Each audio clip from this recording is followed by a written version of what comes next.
তৃণমূল নেতাদের ল্যাম্পপোস্টে বেঁধে রাখার দাওয়াই দিলেন বিজেপি বিধায়ক। খানাকুলের বিজেপি বিধায়ক সুশান্ত ঘোষের মন্তব্যে বিতর্ক তৈরি হয়েছে। তৃণমূল পরিচালিত হুগলি জেলা পরিষদের অকর্মণ্যতায় ভোগান্তি হচ্ছে, বোরোর জল থেকে বঞ্চিত হচ্ছেন কৃষকরা, অভিযোগ বিজেপির। বললেন, এলাকায় তৃণমূল নেতাদের দেখলে ল্যাম্পপোস্টে বেঁধে রাখুন। কৃষকদের বলছি, তৃণমূল নেতাদেরকে দেখতে পেলে আপনারা ল্যাম্পপোস্টে বেঁধে রাখুন। এরা শুধুমাত্র মিথ্যার গুঞ্জুরি ছড়াচ্ছে। খানাকুলে 15 বছরও এখন এই কৃষকদের জন্য স্থায়ী সমাধান করতে পারলো না।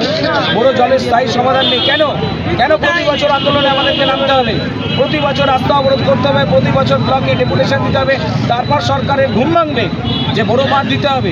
এটা হতে পারে না, এটা চলতে পারে না। এর অবিলম্বে একটা নিষ্পত্তির প্রয়োজন আছে। খানাকুলে বেশ কিছু জায়গায় বড় বাঁধের জল দিয়ে আরম্ভ হয়ে গেছে, আর ওই বিধায়ক সে কন্ট্রাক্টরকে কাজে বিভিন্ন রকমভাবে বাধা দেওয়ার জন্য কিছু জায়গায় যে অসুবিধা আছে করে দিয়েছিল, কিন্তু উনি সব খবর রাখেন না। বেশ কিছু জায়গায় বড় বাঁধের কাজ আরম্ভ হয়ে গেছে, জল দেওয়া চলছে, কাজকর্ম প্রায় শেষের পথে একাধ দু জায়গা আছে, সেটা বিজেপি বিধায়কের বাধা দেওয়ার জন্য কাজটা দেরি হয়েছে, কিন্তু অলরেডি কাজ আরম্ভ হয়ে গেছে। কোনো সাংসদের, এটা কোনো বাঙালির এটা কোনো বক্তব্য হতে পারে? এবং প্রধানমন্ত্রীকে কেন্দ্র করে একটা প্রধানমন্ত্রী সম্পর্কে এরকম ধরনের কথা বলা যায়? প্রধানমন্ত্রী কি প্রসূনের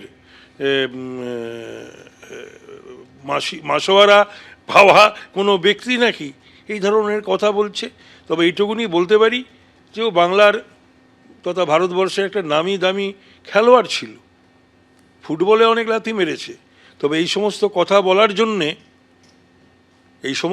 বলার জন্য ওর পা যেন, ওর ঠ্যাং যেন ভেঙে নিয়ে না যায় কোনো মানুষ, বা যারা মোদিজির প্রতি যাদের আবেগ বা টান বা ভালোবাসা রয়েছে, এইসব কথা বলা ঠিক নয়।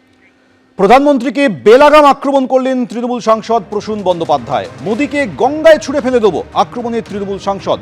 কেন্দ্রীয় এজেন্সির অপব্যবহারের অভিযোগে তৃণমূলের মিছিল থেকে আক্রমণ করলেন প্রাক্তন ফুটবলার ও তৃণমূল সাংসদ প্রসূন বন্দ্যোপাধ্যায়। যে আমরা জিতছি কেউ নেই। ওই মোদি বলে একটা লোক আছে, ওটাকে গঙ্গা জলে ফেলে দেবো। মোদি এরকম ধরবো আর ফেলে দেবো, আর মুকুর খাইয়ে দেবো একটু, আর কিচ্ছু না। মমতা দি আছে, অভিষেক আছে, কেউ পারবে না। জিতবো তো, আমরা জিতবো তো। আর মোদিটাকে একবার লাথি মেরে তাড়িয়ে দিতে হবে। হ্যাঁ, এত নোংরা, এত বদমাইশ আমি দেখিনি। থার্ড গ্রেড লোক, একটা থার্ড গ্রেড। আজ মালদার পর কাল সিঙ্গুরে প্রধানমন্ত্রী। খুব শীঘ্রই তৃণমূলের অপশাসনের অবসান হবে। মালদার সবার ছবি পোস্ট করে হুঙ্কার প্রধানমন্ত্রী নরেন্দ্র মোদী।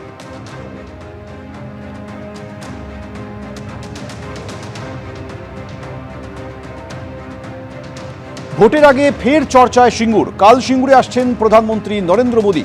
হুগলিতে একাধিক কর্মসূচি রয়েছে প্রধানমন্ত্রী নরেন্দ্র মোদী। সিঙ্গুরে সভা করবেন প্রধানমন্ত্রী।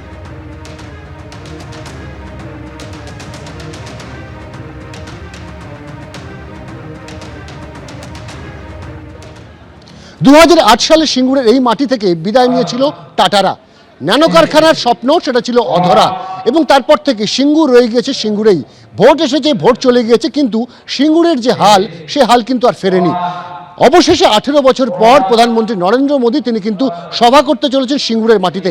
সিঙ্গুরের এই যে সিংহের ভেরি মৌজা, সেখানে আগামীকাল তিনি সভা করবেন, এবং তার এই সভাকে কেন্দ্র করে ইতিমধ্যে রাজনৈতিক তরজা শুরু হয়ে গেছে রাজ্য রাজনীতিতে। কিন্তু সিঙ্গুরের মানুষ তারা কি ভাবছেন, আমরা খোঁজ নেব সিঙ্গুরের মানুষের মধ্যে এই মুহূর্তে কি চলছে।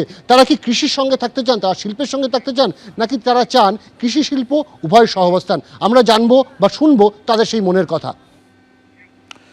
কাল সিঙ্গুরে আসছেন প্রধানমন্ত্রী নরেন্দ্র মোদী। তার আগে আজ সেই সিঙ্গুরেই সভা করলেন তৃণমূল নেতৃত্ব। কাল সিঙ্গুর থেকে প্রধানমন্ত্রী নরেন্দ্র মোদী কি বার্তা দেন, সেদিকে যেমন সকলে তাকিয়ে রয়েছেন, তার 24 ঘন্টা আগে আজ সিঙ্গুর থেকেই সভা করল তৃণমূল নেতৃত্ব।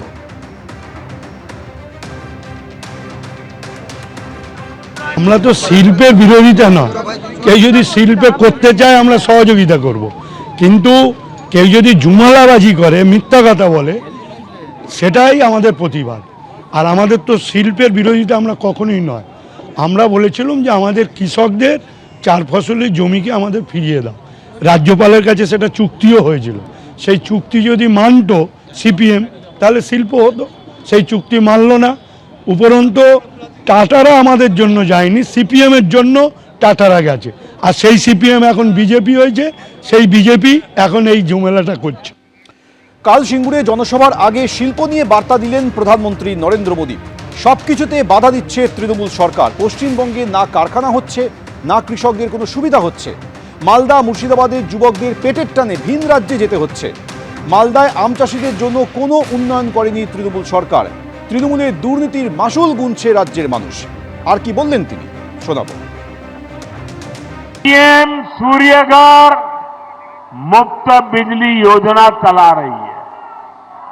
लाखों परिवारों ने इसका फायदा उठाते हुए अपनी छत पर सोलर प्लांट लगाए हैं।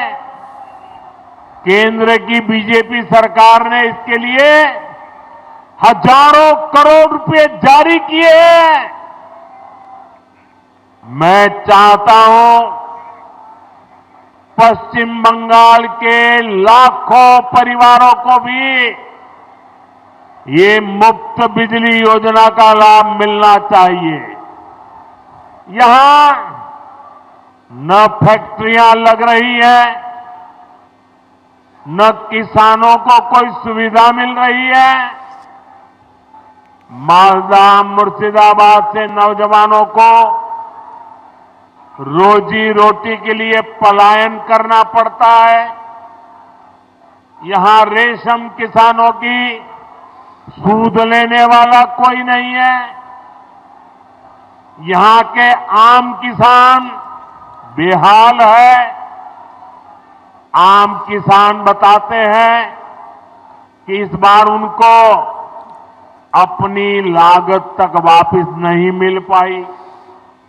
ये इसलिए हुआ क्योंकि टीएमसी सरकार ने यहां आम से जुड़े उद्योग बढ़ाने के लिए ठीक से काम नहीं किया। আমি তো জানতাম নরেন্দ্র মোদী দেশের প্রধানমন্ত্রী তিনি নিজেই জানেন না যে ওনার কেন্দ্রীয় সরকার পশ্চিমবঙ্গকে এমএসএমইতে দেশের মধ্যে প্রথম শিরোপা দিয়েছে। ক্ষুদ্র শিল্পে দেশের মধ্যে প্রথম স্থান পশ্চিমবঙ্গে আজকে ইনফোসিস কলকাতার উপকণ্ঠে সবচেয়ে বড় ক্যাম্পাস করছে ইস্টার্ন রিজিয়নের। টিসিএস এক্সটেনশন করছে। টাটা মেটালিক জামশেদপুর থেকে খড়গপুরে চলে আসছে। বাংলায় কর্মসংস্কৃতি ফিরছে, কারণ বাংলায় কর্মনাশা বন্ধের সংস্কৃতি মমতা ব্যানার্জি বন্ধ করেছে। টাটা মোটরসের এমডি এন চন্দ্রা নবান্নে এসে মুখ্যমন্ত্রীর সাথে মিটিং করে অটোমোবাইল ইন্ডাস্ট্রি তৈরি করার উদ্যোগ নিয়েছেন। আগামীকাল তো সিঙ্গুরে যাবেন নরেন্দ্র মোদী, সিঙ্গুরে যাবেন। ওই সিঙ্গুরের টাটা মোটরস নিয়ে এত গল্প হয়েছিল। সিঙ্গুরে গায়ের জোরে অনিচ্ছুক কৃষকের জমি কারা হয়েছিল, সুপ্রিম কোর্ট রায় দিয়েছিল তৃণমূল কংগ্রেসের আন্দোলনের পক্ষে। আর যে টাটা মোটরসকে কেন্দ্র করে সেই টাটা মোটরসের এমডি নবান্নে এসে মমতা ব্যানার্জির কাছে ইচ্ছা প্রকাশ করেছেন যে এই রাজ্যের বুকে অটোমোবাইল ইন্ডাস্ট্রি তৈরি করার। এবিপি আনন্দ, এগিয়ে থাকে, এগিয়ে রাখে।